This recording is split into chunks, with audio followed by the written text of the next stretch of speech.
Good morning, dear hearts. All right, we are starting on part 2 of the second part of the workbook, and the central thought, the special thought that will be guiding our next 10 lessons or so is, what is salvation? Okay, so I'm actually going to do 2 videos today. One is going to be about salvation, and then there'll be another shorter video about today's lesson.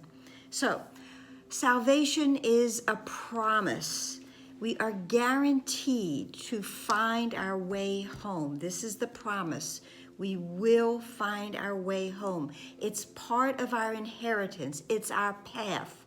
Now, it was given to us the moment that there was the need for us to have a path home.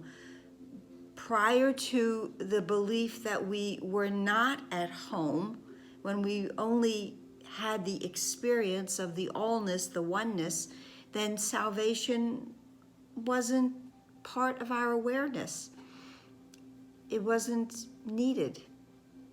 So just as in the Course, there is nothing in the Course that is not needed. Salvation wasn't needed until it was. And as soon as it was given to us. Now, the thing about salvation is that it says it does nothing. What it does is it does not support illusions. It does not support the illusion of separation. And it is just like forgiveness in that sense, because that's what forgiveness does. In truth, it simply does not support. It gives no weight. It gives no credence to the idea of separation. So if there's no source to those ideas, okay? They're not being fed by anything, like they're not being plugged into a wall, so there's no electricity coming through them, then there's they have no requirement. So salvation and forgiveness simply are there, not supporting the idea that we are somehow, some way separate from everyone and everything. And in that doing of nothing, it actually does everything. Because what it does in this quietness, this stillness, is that it unveils the hidden truth of who we are by just being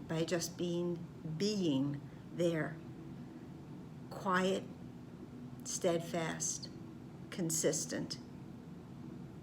It allows the truth, the hidden truth of who we are, to be uncovered. And it then gives us the opportunity to join into this vision of oneness, so that we may remember now, because it's there, it knows salvation, forgiveness, it knows, it stays there, and now it is offering that to us simply by its beingness, that we may now remember who we are and remember our everlasting, continuous, eternal connection to all that is. And when we enter this space, of connection, this is when we start to really experience that life is all around us. As the central thought, as it says, the grass is pushing through the soil, the trees are budding now, and birds have come to live within their branches. Earth is being born again in a new perspective. That's what this signifies. It signifies our own rebirth into this space of the truth. It heralds the truth. It heralds our own freedom. It is announced. We go into a space of time that has no limits. And the belief in a limited amount of time is fallen apart. It no longer will exist. So when we have accepted this thought of salvation and joined our mind into it, we now are able to give that thought to others as it was given to us. Okay, I hope this helped. I hope you are experiencing the beauty of this thought. And please share, please subscribe, and please like, please comment, and I'll see you in a few minutes with today's lesson. Namaste.